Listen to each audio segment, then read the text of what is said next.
Shquestra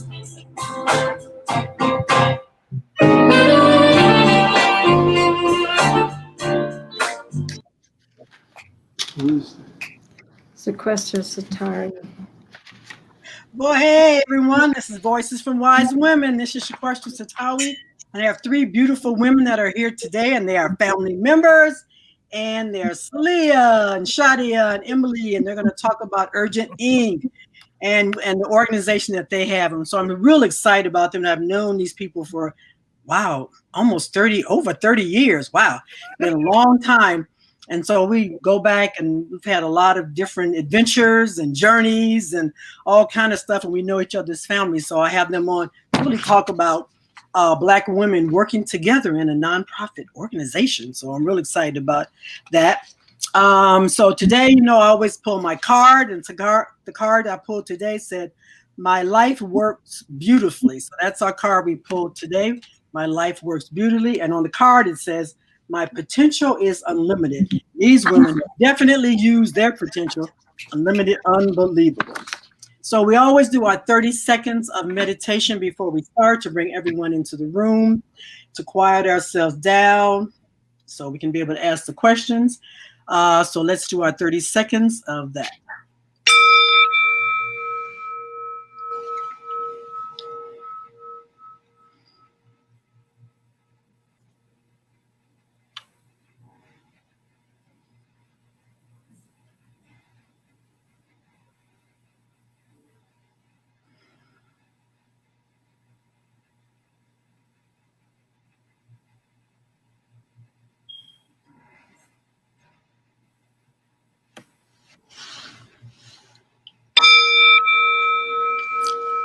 All right, we are all in the room. I'm so excited.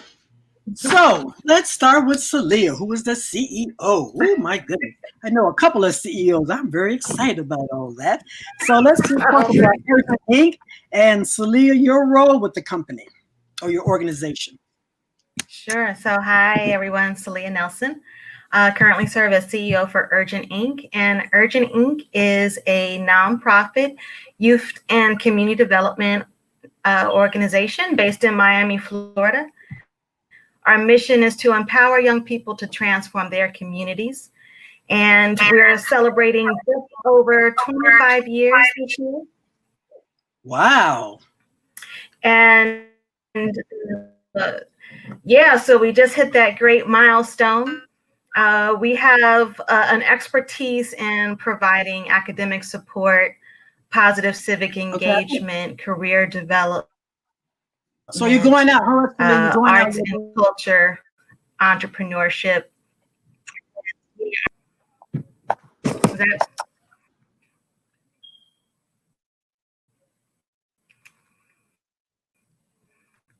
Can't hear you, Shquestra. I can't hear you because you're on mute. Can you hear me now? I said, yeah, try it again. I'm putting myself on mute so you can go ahead, so you won't hear that freeze. Okay, I'll start my spiel again. Okay, hi everyone, I'm Celia Nelson, CEO of Urgent Inc., and we are a youth and community development nonprofit based in Miami, Florida. Our mission is to empower young people to transform their communities, and we have an expertise in providing academic support, positive civic engagement, arts and culture, entrepreneurship, year-round internships, and we love to use the arts and other creative mediums to access youth genius and skill building and opportunities. And so we have a variety of after-school summer camp and year-round internship programs for young people. So Celia, how did you get started? And making them powerful? Huh? Yeah, so how did you get started with Urgent Inc.? How did you get started?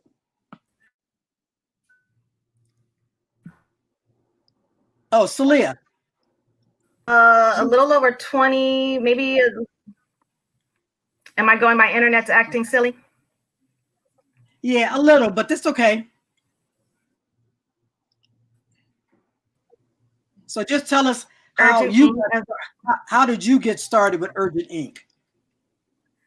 I started with Urgent Inc. as a volunteer, actually, about a little over 20 years ago.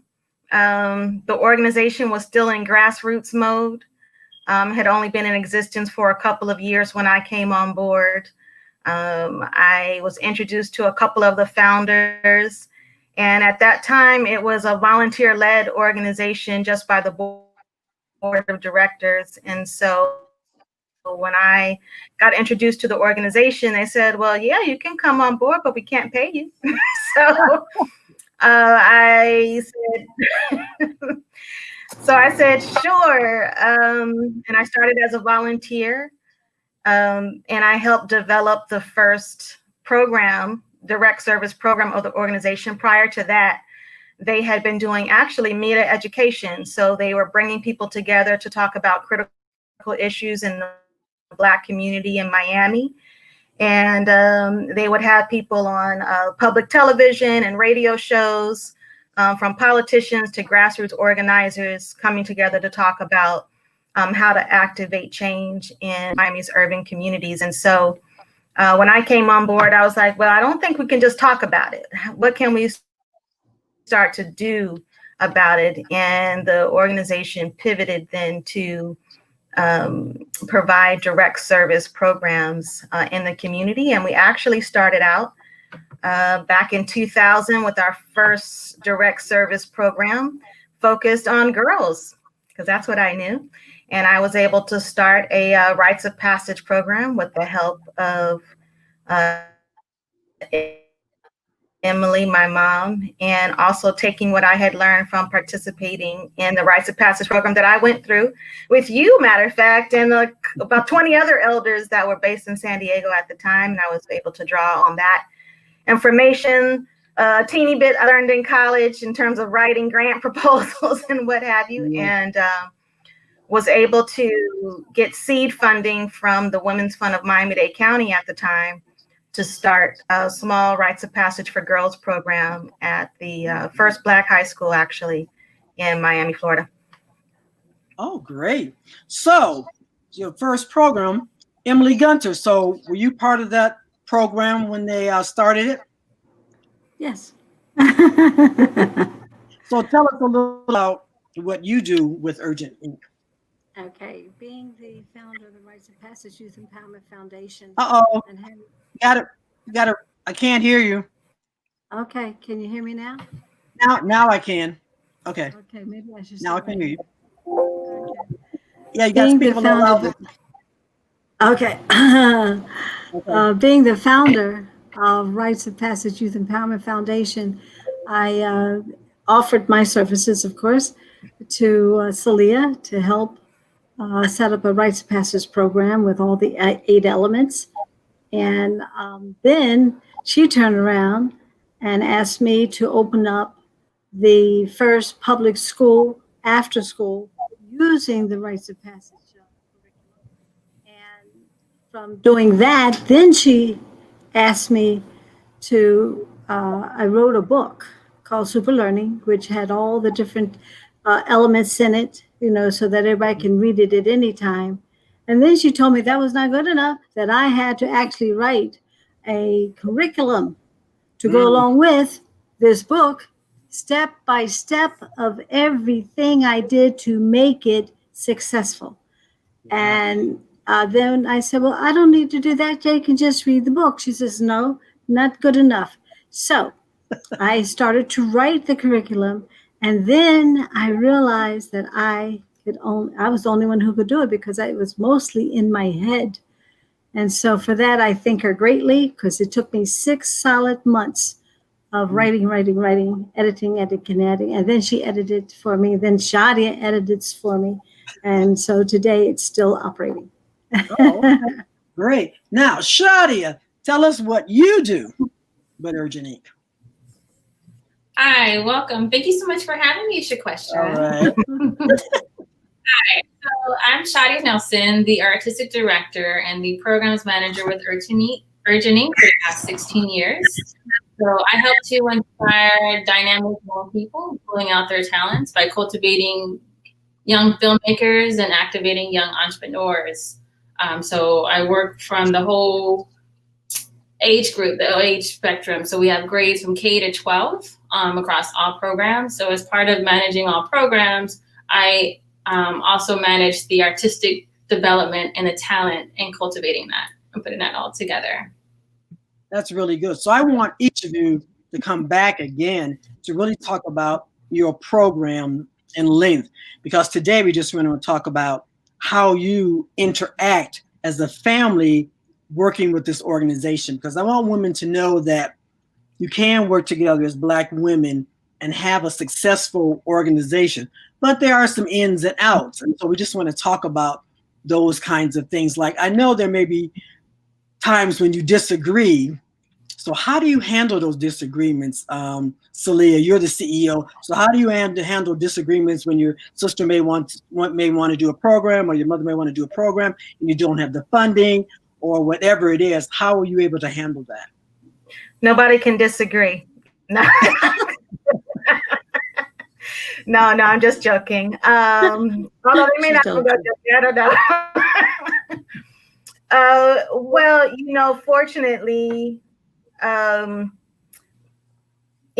Emily and Shadia have a lot of different talents and skills. And so that complement the work that Urgent Inc. has been able to build on over the past 20 years. And so actually, most times, when they come with ideas and want to upgrade or transition or pivot, I'm pretty like, okay, how are you going to make it happen? Sounds like a good idea. Figure out how to do it. Usually I'm the one that has to go find the money. So I'll say, well, we don't really have money for that, but if we can figure out how to do it low cost or free, then that can work. So really it's been about having them contribute, what they're passionate about to help build the organization. And because of that, we're able to, I think, be very creative in our approaches, because we do have a lot of complementary skill sets. So sometimes there's issues with, executing something new, taking a risk. But, I like to think that we've learned over the last 20 something years, and that we've continued to improve the work and our practice and what we're able to do. And really have been intentional about learning, and improving and innovating, and still making sure that we're relevant and we're providing something meaningful to the community. And the other piece too was that, we listen to the young people that are involved in our organization and learn from them and respond to what they're contributing, because they have so many dynamic ideas that they also bring to the table. And I think that also helps us stay fresh and current and have a meaningful purpose in the community. So it's all about, okay, how can we contribute to take the organization and our work to the next level?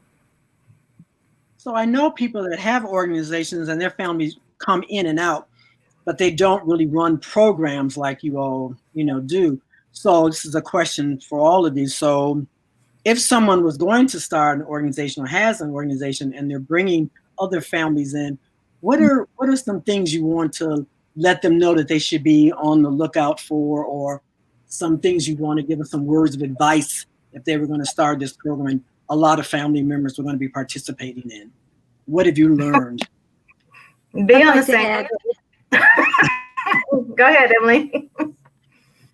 I'd like to add, I'm always coming with a whole bunch of new ideas along with everybody else. And, you have to be thorough in what you want to do, how you're going to do it, when it's going to happen, and who's going to be involved and how they're going to be involved, and be able to ask everybody to do for their part, but being mindful of all the rest of their responsibilities in Urgent Inc. And so at first you take on a lot of self-responsibility as you're trying to launch your idea, but it must be complete, because you can't go to, well, I don't go to Celia, or try not to, with a half-cooked idea.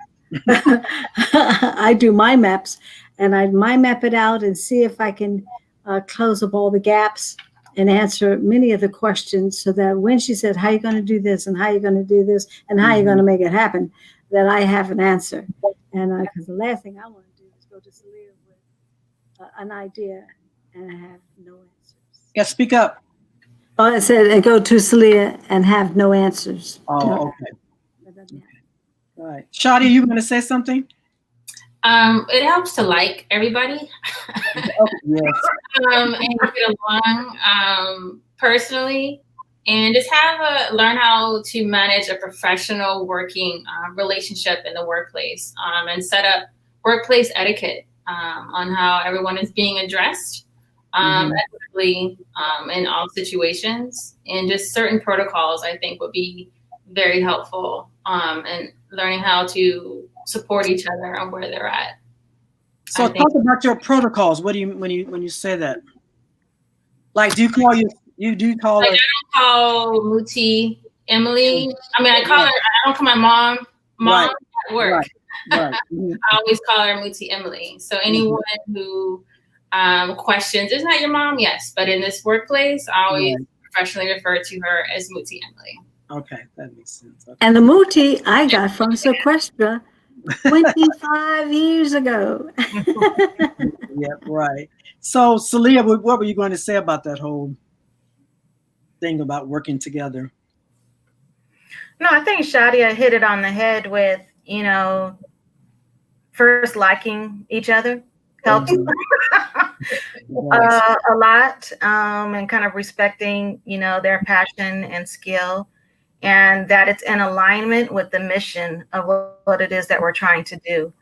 And that when I mean everyone being on the same page, that means being aligned to the mission and vision and the values of the organization, and having buy-in, that everyone believes in the bigger purpose of the work that you're trying to do. And for me, as as an organizational leader, I'm always looking for people to grow personally and professionally, and not be kind of stuck. And I think that's a great thing, to have people around that are also dedicated to growing and learning, and not just wanting to do the same thing every day for like 20 years. And that's very important to me. I got a little echo here. Oh, it's okay. So when you come together, and let's say for some reason someone gets upset about something, how do you handle that? Because I know in any kind of situation, there's going to be something that goes on. Either it's in the family because you're a family, plus the business, and sometimes the lines get kind of blurred.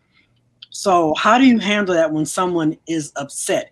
Do you just kind of pull back from it? Do you have a conversation? Do you give them some time? How do you handle that when someone's upset in your setting at work, and you don't want to carry that over to your family?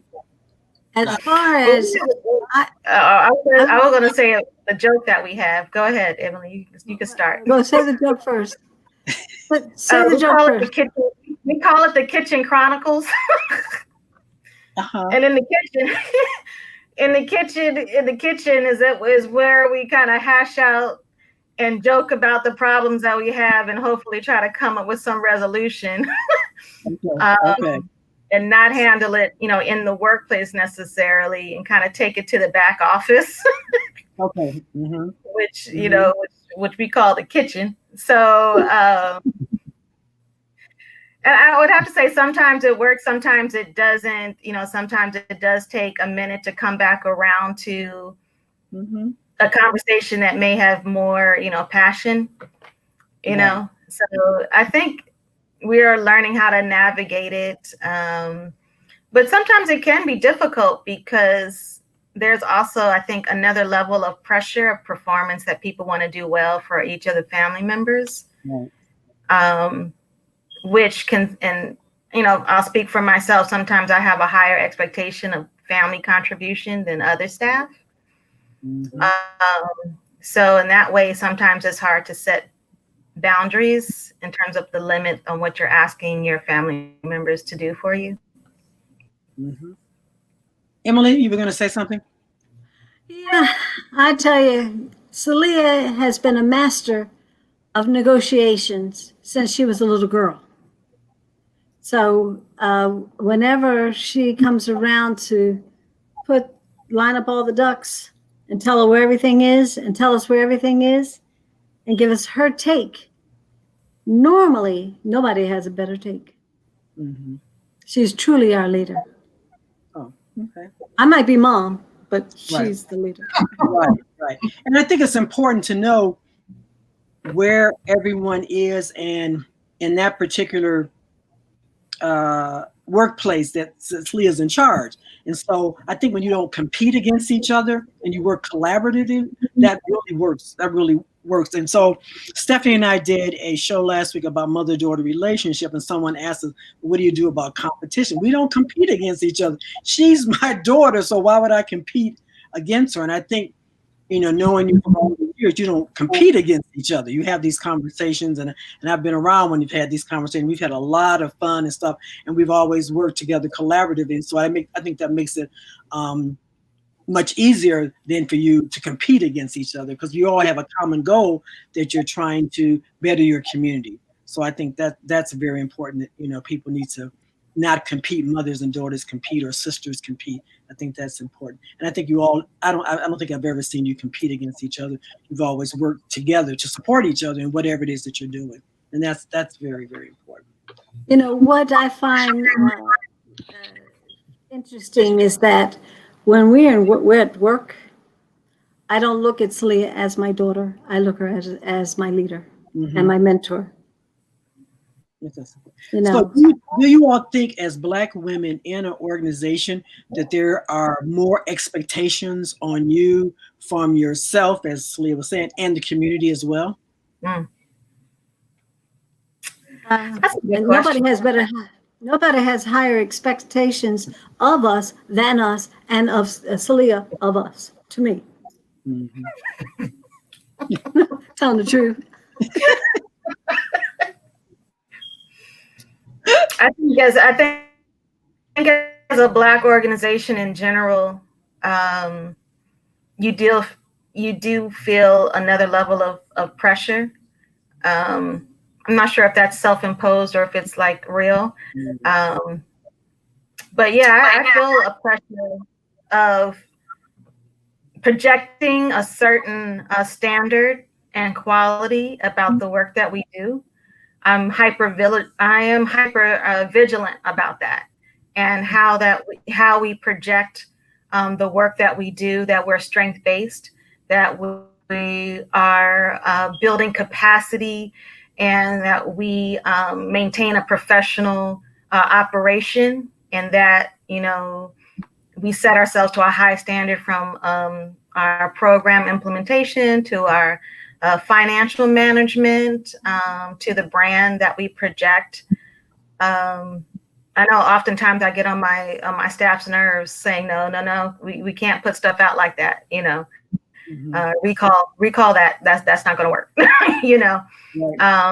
Because there is an expectation. I feel that Black organizations are not at the same standard of other organizations, and that we can't do the work as well as other folks. And so I do feel that pressure.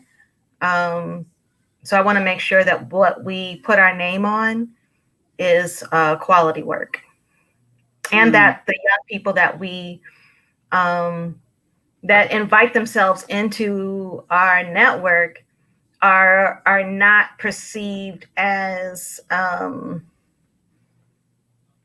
needy, or in a negative light.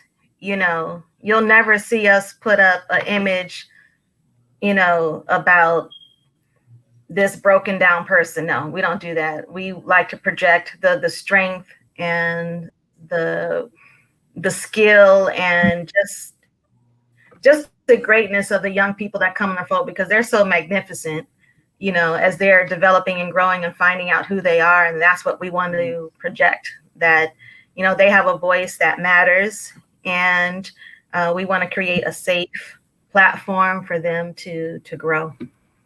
Right. So I know you, Emily started with her rites of passage, and then Shadia. So Shadia, are you over the video part? I do everything, Shquestra. Okay. No, but I know that you do. One of the things that I do in cultivating young filmmakers. Right. Okay. Yes, and so a lot of our young people have won a lot of awards at different film festivals. So we have a lot of award-winning films, and we have published books. We have published comic books. We have 2 music albums. We have an active YouTube channel with all of content produced by all of our talented young people. We have a Teen Talk Radio that's hot, that's powerful, that'll really make you think the whole time, like, oh, how was a young person? And we're doing short animation films produced by 2nd to 8th graders that was directed by a 2nd grader this past summer, all virtually. So there's nothing short of what we don't do that supports the work of young people. Often young people don't have an opportunity to have their voice validated and recognized and honored and showcased and exhibited in different spaces. Even being a part of a Teen Talk conversation virtually on YouTube Live with another organization based out of London is powerful. We do an amazing youth economic development conference where we're elevating and supporting young entrepreneurs, giving them opportunity to not only learn about how to be a successful entrepreneur, but what are those tools look like? How do you do a pitch? What are those skills in articulating and producing that content? And then building your own website within 5 weeks and having a product ready to sell and celebrate and support these young people. Well, I'm glad you said that because I didn't know you did that part until you said video. And I was like, oh, I just thought you did the African dance. I had no idea that you did the video part because I've been really kind of following that whole video piece. So that's exciting to hear that you're, doing that. So you guys have a lot going on in your program.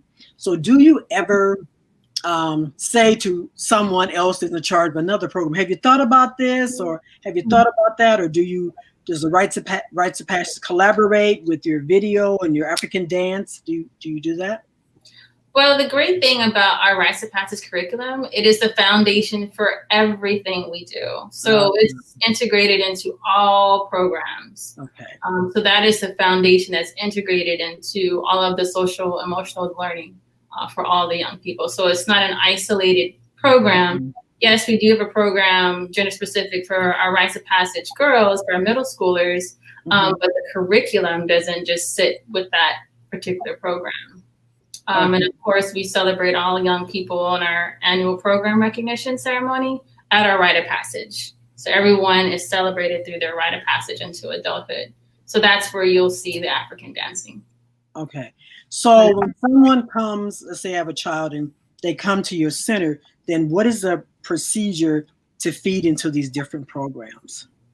So we have online applications for all of our specific programs. For our youth empowerment after school program, it's for our K to 5 for boys and girls. So they just complete the application online. All of the requirements and information on how to enroll is all there. Same with our other after school for our rites of passage media arts program. As you see, it specializes in a lot of media content, elevating their youth voice from the young ladies. All of our information is all built out on our website for our middle schoolers. And then, of course, for our FACE, that stands for Film, Art, Culture, Coding, and Entrepreneurship, where we have these young people and these cohorts, not only learning there, but also extending to social media. So all of it is built into our website on how to apply online, since we're offering our programs that way, as well as our summer camps. We have three. We have 3 summer camps. We have our FACE camp and then our YES camp, our Youth Empowerment Summer Camp, and then our Rites of Passage Media Arts Camp. So we have a lot of year-round programming as well. Oh, okay. So how do you all? Yeah, the only thing I would add to that, though, is that our high school programs, they do have to interview as well as have an application. Yeah. So there's a 2-part process. Because it's an actual internship, they earn a stipend during the school year, and they can earn a wage during the summer months as well. So that has a couple layers to it. Yeah. So where did children come from? Everywhere. Miami-Dade County, across Miami-Dade County. Yes, but we concentrate our work in, most of our work is concentrated in the city of Miami within the neighborhoods of Overtown, Liberty City, and Little Haiti. Just to give some context, Overtown is one of the original Black historic communities in the city of Miami, founded before the turn of the century with the building of Flagler Railroads. And that was one of the first segregated communities. And so that's where Urgent Inc. is based. And so we have a very prominent role in terms of helping also to making sure our young people know the rich history of the Overtown community. During the Harlem Renaissance, it was called the Harlem of the South. Matter of fact, we just got a Red Rooster restaurant in town that is kind of open due to COVID-19, but and we have our own historic lyric theater, for the Black arts and celebrating. So that's where we're based, and we serve Liberty City and Little Haiti, which also are Miami's cultural communities as well. And then we have a small footprint in South Dade, in the Goulds community as well. Okay. So children come from schools. Do you have any interaction with the schools within those areas? Yeah, we're school and community based. So some of our programs are based in the public schools, and then we have a couple of community based sites where kids can come from the area community. Okay. So but Emily, you're right now because the schools are closed. What are you doing now with COVID? Yeah, how was that working for the organization? Well, we're doing virtual. We had a spring pivot, to virtual programming. Yeah. That's working very well. The kids don't want to, they get there early. They don't want to leave when it's time to go. So tell me about virtual. What does that look like? Okay. Take what we have here. Say there are 15, 20, 25 kids, slides across.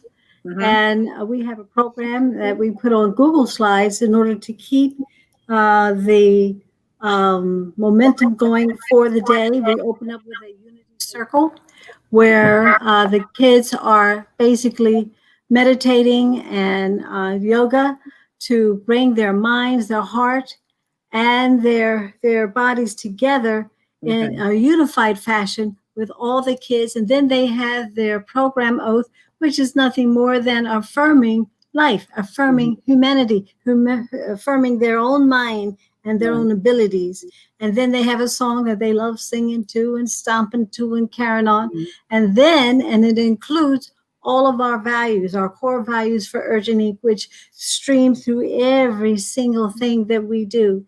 And then from there, we go right into a brain teaser to get them to think, to get them to they have to wake up because that answer wasn't obvious, but it's right there.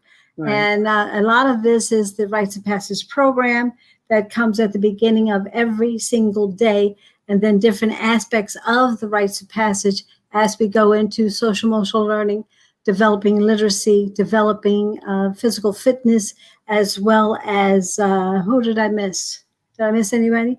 But anyway, and then enrichment, music enrichment, African dance, African drumming, and science, STEM, as well as art, beautiful art, beautiful cultural art. Right. I mean, so that's the rites of passage, right? How long? That's the after school rites of passage, after school synonymous. So how long is that? That goes on. Well, during the year when we didn't have COVID, 4 hours. Right. And then 3 hours.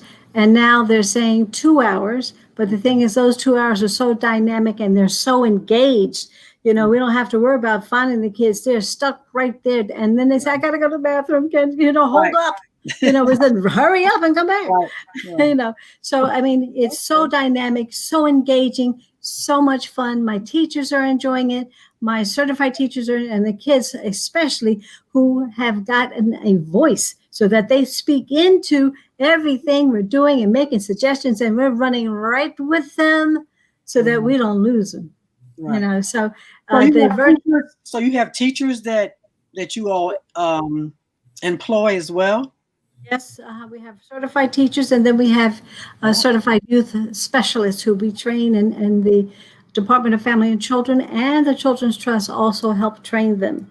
And so therefore they're highly qualified, and they are right there with each of the kids, and they're scanning all of the frames of pictures of the children. So therefore we don't miss a thing.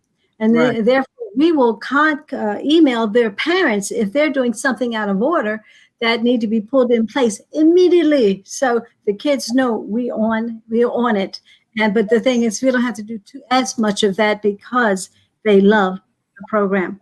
But think about this: we have live possibly coming, and we'll always have virtual forever. We have found out that the virtual platform is the platform of the future because we can bring the world. We're doing a world tour. A country a week, a different country every week. And so therefore they're getting integrated, universal learning design, project learning based learning, just in this format. And therefore when they're teachers, and now with COVID and they go back live, I'm asking for everybody to have their own device in the space that they're in, socially distanced, and therefore they don't have to be touching all these toys that we have to clean up every 2 seconds. Right. You know, so therefore that's what I was going to ask you about, because Celia, if you have a child who would be interested in this and they live in Chicago or they live in New York, is that going to be something that you're going to be adding to your program, where someone who's outside of your area could maybe pay a fee or something to participate in your programming? So, Shquestra, you must be reading our strategic plan, right? So,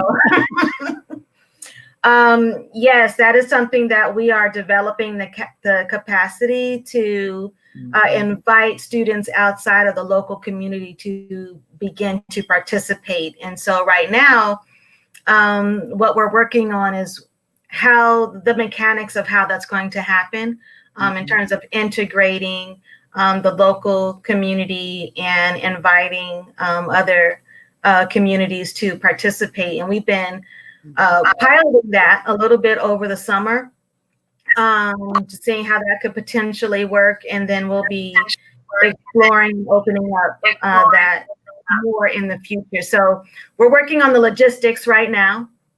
But yes, it is definitely a goal. I think one of the things that we've learned over the past 6 months is that we had previously identified us, like I did today, as a community-based organization. What we've discovered is that we don't need to confine ourselves to the local community. We can create a broader community across the country and invite young people in to share and engage and learn from each other in these very creative, dynamic spaces. I have to say that the staff has really stepped up to the challenge in increasing their skill set, you know, in being able to engage and activate learning in this remote space, in the virtual space, using very dynamic technology tools, integrating that. And I like to say that, you know, we specialize in 3 things in the work with our young people. And I have the 3 V's: vision, voice, and value. We make sure that all young people are visible and that they know that they are seen and loved by us. They are valued. And how do they know they're valued? Because we want them to contribute in that space. And their voice is very powerful. And so we make sure to create dynamic opportunities, not only in professional platforms, but also within the context of their learning, that their voices are part of the conversation, and that we don't believe in the way of learning, you know, sit down, shut up, be quiet. It's about engage, contribute, do, activate, share, demonstrate, present, you know, present. And that's how we become relevant, because we like to say the kids are the curriculum. How they show up, what they bring to the table informs what we do. And so, and that's why I believe that we've been successful in maintaining a good portion of the young people through this transition, is because we make space for that. And also we make space for have critical conversations. One of the things that we've learned in doing our evaluations of what the kids value, and one of the things that they most value, is having an opportunity to have critical conversations with adults and their peers, and creating space for talking about things that they can't talk about in any other space. There's no space for that, you know, in the community or in the school or in the home, but they're able to, you know, put their thoughts out loud and talk to each other and dialogue and agree and disagree, and learn how to do that. Something that is often missing in our world today is having conversations where you can talk to each other, disagree, but also learn from each other at the same time. And so, not to say that the transition has not been difficult. It's been an uphill, I'm sure, battle.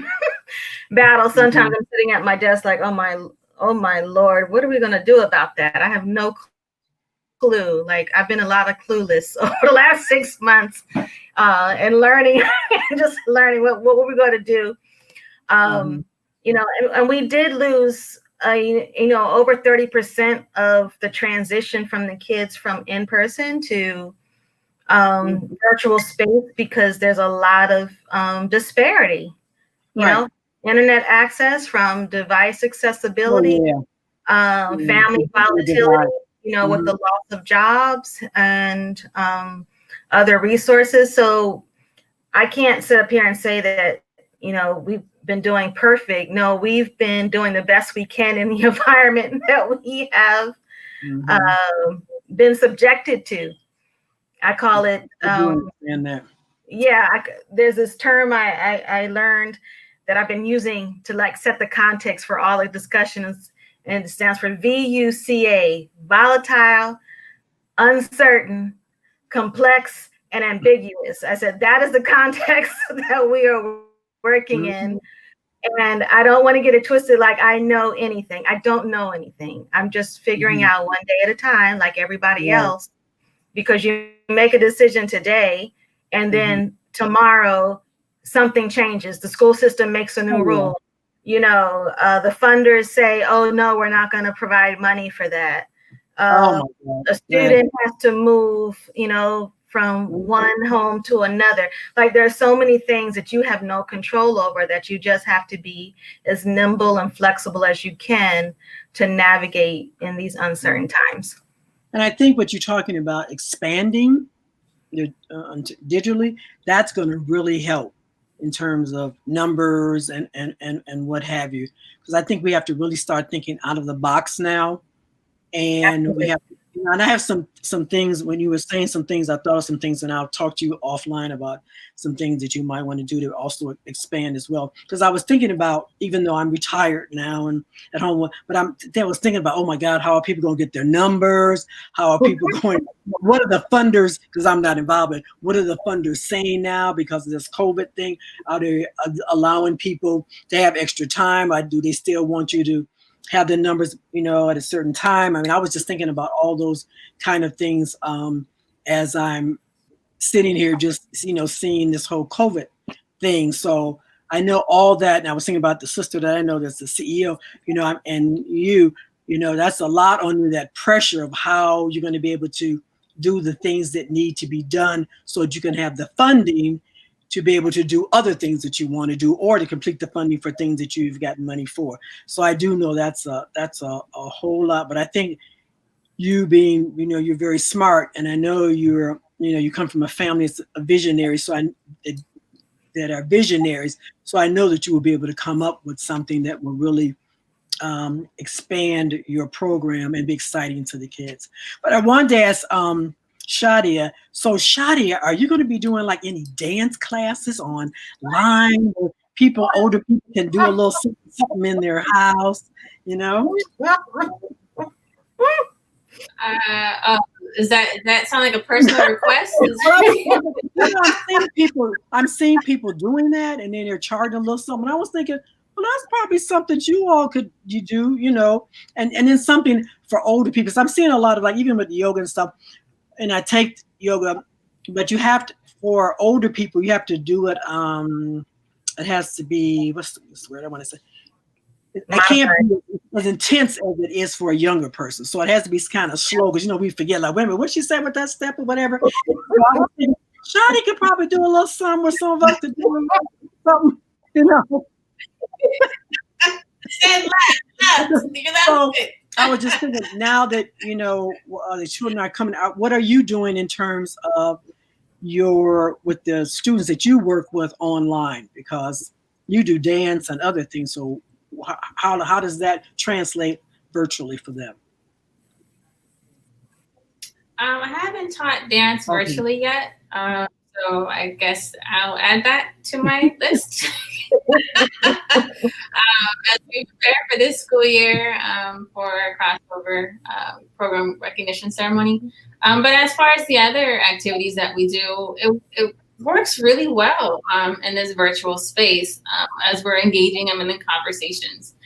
We find that we're able to learn more talents and skills about these young people because they just picked up their piano. Like, there's this talented set of sisters in our program, and we didn't know they could play the piano. We were just doing, you know, a little informal talent show within the program, and that was something they really took to. I'm like, oh wow! So then we intentionally integrated it into learning about poetry, and so they did this poetry piece, and so we layered that together, and the poems and the themes that comes out of these young people is so dynamic, and it truly inspires me. So when you're giving them an opportunity to come up and brainstorm and work collaboratively, the cool thing with the video space that we're using is that we can also do breakout rooms, and then they feel a little bit more comfortable in small groups to work collaboratively and brainstorm and come up with ideas, and then they get to see it presented and exhibited. So it's definitely inspiring. So you really have to be innovative. Like when we're doing our comic books, so we're just using the shared screen, so everybody reads, so no one has to have a hard copyright in front of them, for an example. So now we're using products that the kids have already created to intentionally use as a teaching tool across our programs as well. And then all of the films that we use, they're all educational, social justice, social issues based. So they're all used as educational tools as well. So intentionally creating these tools created by our young people to help inspire more of the young people that we're working with. So that's how we're. Let me ask you this: How are you all communicating now? Now that I know that you're all in different spaces, how are you able to communicate in terms of working with Urgent Inc. because you're in different spaces? Zoom is our best friend. Look, matter of fact, our organization has never worked more closely together and more collaborative. We've been actually empowered with the use of this technology, and it's really increased the way that we communicate across the whole organization. All of the programs coming together across programs, positions. So that's one of the things that we will actually be maintaining as we move forward, regardless.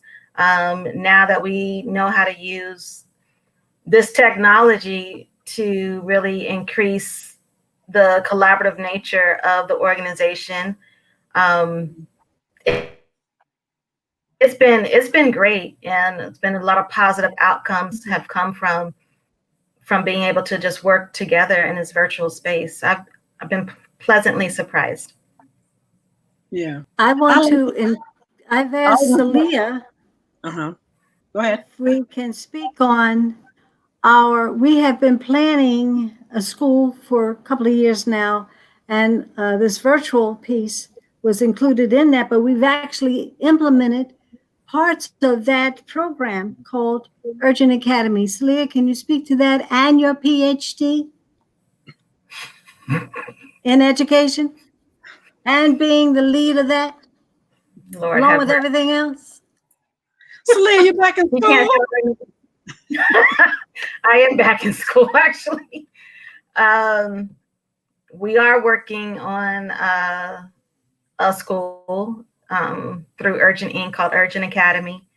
And so when you asked us about, okay, how can we invite other kids in from across the country and maybe internationally, who knows? Yeah, we're creating a vehicle for that to happen. And the platform for that's gonna be Urgent Academy. And we are, the first launch of this will be a train the trainer model. So we'll be putting out some professional development courses that'll be coming online within the next 30 days. Oh, And wow. then we're also looking to, the next piece is being able to be a homeschool enrichment opportunity for parents that are now choosing to homeschool their kids, but they still want them to have access to enrichment opportunities and also developing positive peer relationships, you know, and providing a platform for that. We know that as a response to COVID and the disparities that have been highlighted, and that a lot of young people are going to fall through the cracks in this system.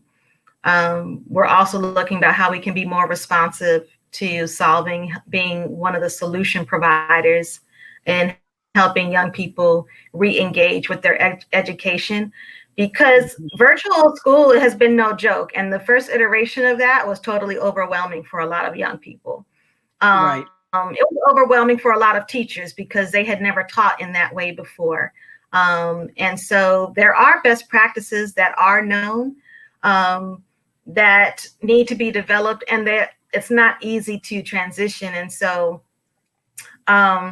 one of the things that we've heard from our young people is the lack of visibility that they have in these virtual spaces, you know, and them not being able to engage with their instructors in meaningful ways. And so there's a lot of limitations, and we want to be part of the solution, because I think if anything that we should all be learning is that education cannot look like education of 100 years ago. Exactly. And I think this pandemic has really highlighted how transformative we need to be thinking about education, and who are going to be the new disruptors in this space. And so we want to be, as Urgent Inc., one of those disruptive elements and saying, okay, this is a way to do transformative education and meeting the needs to a group of students that need it done a different way. Right. You know, And because so have you thought about, I had a program where I taught people how to be in construction, right? And so there was different cohorts, and another cohort was at another organization. The people from that cohort wanted to come to my cohort because we did really innovative stuff. So have you thought about having it where, let's say a child is going to some other school, but they can just come to you just for mentoring, let's say an algebra or something that's separate from their school, and maybe their parents would pay a fee for you to do some kind of mentoring or something like that after school? Yeah, those are definitely on our radar, and how to be subject matter, you know, specialists, having access to that. Yeah. So the things that we have to be mindful of, not infringing on the kids that are still engaged in public education, but there's a lot of kids that are not in those spaces that are looking for those opportunities and looking to engage in learning in different ways. So I think that's important. Short answer is yes. And there's going to be a lot of opportunities. So as we build capacity, Right. there's going to be a lot of opportunity to innovate. And I see some of the questions coming up on the comments too. Yeah, because sometimes different people can say, oh, know that you are currently virtual. Do you find that you have more or less interest in the program? Because people are saying that children that are in virtual environments sometimes don't stay focused. But I think it's just how we're engaging them. I think we have to find out how to engage them. It's all about I've seen some of those platforms, and trust me, I would fall asleep myself because it's so boring. God, they're so boring. I'm just like, what the hell? So, with the understanding, many children without internet, adding substitute from the address. I mean, Emily, I don't know if you remember, but back in the day when adults went to night school or whatever, they used to have it on regular TV that you could turn towards channel 32 and you could see like night school teachers would be up there instructing on regular TV. So I don't know if things have to be, because most kids have access to phones. We have to really look at, the phone kind of thing. And there's also sometimes Microsoft does give away computers and does give away, I've seen it, iPads and whatever. So you just have to find your funders and reach out to them. And there's all kind of ways you can do it. But it's going to be some work. I know it's going to be some work. But knowing you all, I know that you can do it. So I've seen you do it. So we're getting near the end because I know Rose got, we got another 3 minutes. So can you give us a parting wait a minute. How are you looking to possibly morphing your program into charter school? You kind of talked about that a little bit. Yeah, we have a school coming, Urgent Academy. Keep your ears posted. Right. Urgent Academy. Let's do some parting shout outs or parting things that you want to share with people about working together to better your community as women. And I'm going to have you all back on individually, do your own show to talk about your program specifically, because you have a lot to share, especially Celia, about how to start a nonprofit. Because if I hear one more person say they want to start a nonprofit and have no information on how to do it, Lord help me, I'm just going to scream.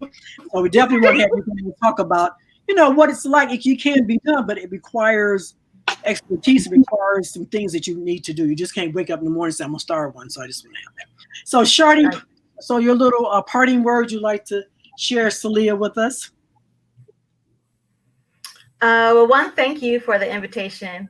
This was great. I think if we're the takeaway in working with family is respect each other, listen, and honor each other's skills and talents, and provide opportunities to grow, learn, and improve. Thank you. Shadia? That was great. Ditto.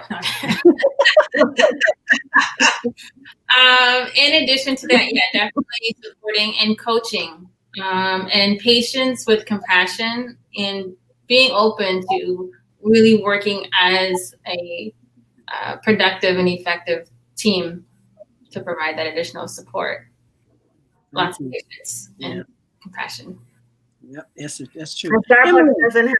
When I mess up with Shadi, I just try to buy her some coffee and try to, like here's a couple. Here's some Starbucks. Can we start over?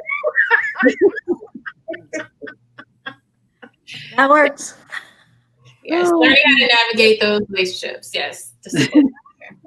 So, Emily, any parting words? Oh yeah. Make sure through your heart, not somebody else's heart, your heart, that you have mutual admiration, cooperation, and appreciation for the members who you're working with love. Mm-hmm. Breathe, love, it works. Yep. I want to thank you all. To remind each other to breathe. Yes. Yes. So I want you guys to stay on, so we're going to do some things afterwards. But I just want to thank you all for being here. Definitely going to have each one of you back to talk about your programs in extended form, because there's so much that you're doing, and I really want people to know how these wise women out there doing it every day. So I want to thank everybody, and we will see you next week, 12 o'clock. So Rose, you can take us out, and thank you all. I appreciate you all. Thank you. Thank you so much.